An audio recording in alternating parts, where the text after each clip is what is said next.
We thought it would be a fun weekend.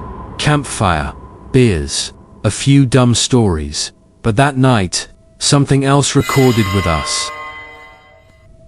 And in the morning, one of us was gone.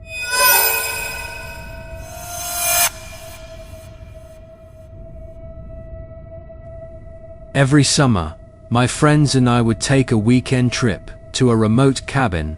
Nothing fancy, just a fire pit, some beers, grilled food, and late-night stories under the stars.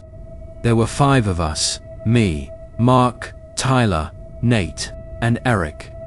The cabin belonged to Tyler's dad, a rundown wooden place way out in the woods. No neighbors, no cell signal. Even the old radio could only catch one station, and even that with static. That's exactly why we loved it. No noise, no people, just peace and isolation. One summer in August, everything started out normal. We arrived in the afternoon, unloaded our gear, chopped a bit of firewood, and set up a backup tent outside, in case someone wanted to sleep under the trees. By sunset, we had a fire going, and were halfway through a 6-pack. Around midnight, someone, I think it was Mark, said, "Hey, let's record the night. Like, just leave a phone on with a voice recorder. Maybe we'll catch something weird. A fox howling, or like footsteps, or something." We laughed. Nobody actually believed anything would come out of it. Still, Mark put his phone on the windowsill in the cabin's main room, the one with the old wooden bed and the half-collapsed dresser. He opened the voice recorder app, set the phone face down, and said, "Let's see what ghosts we catch." We went to bed. I was in the back room with Nate. Eric took the tent. Tyler crashed on the couch in the kitchen, and Mark stayed in the front room with the phone. That night was quiet, peaceful, nothing felt off.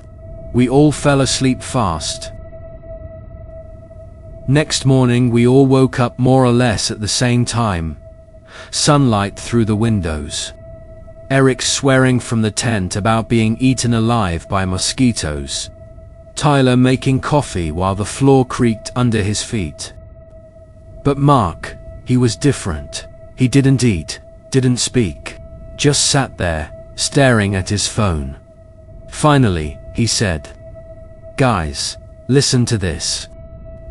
He scrubbed the recording forward, about halfway through the night.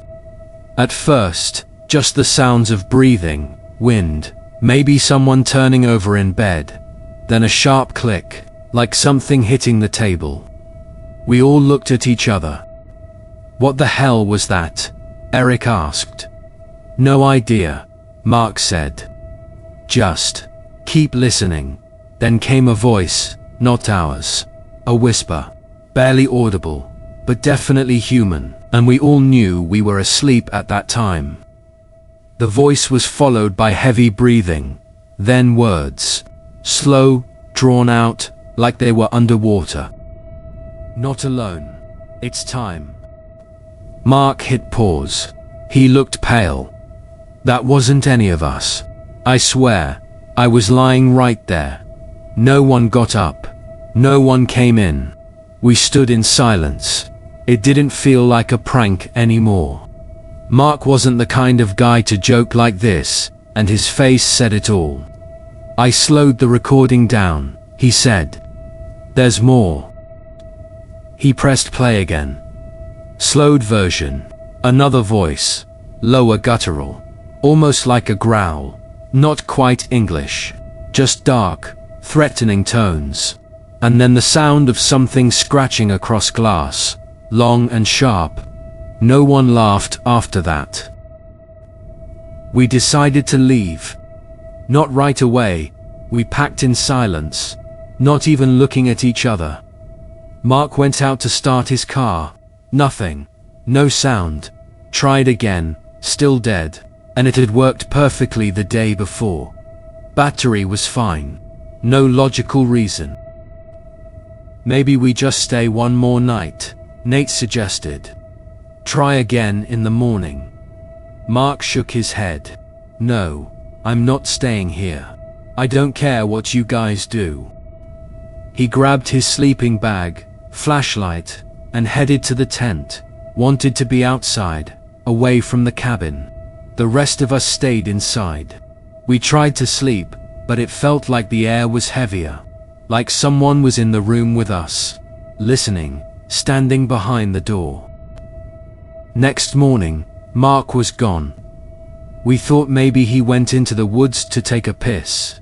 We called out, walked round, checked the trail, nothing. His tent was unzipped, sleeping bag neatly folded, no signs of struggle. His boots were missing, his phone lying right there, turned off. We panicked, packed everything and drove to the nearest town, several miles down the dirt road. From there we called the cops. They showed up about an hour later. Did a full search. Nothing. No prints. No tracks.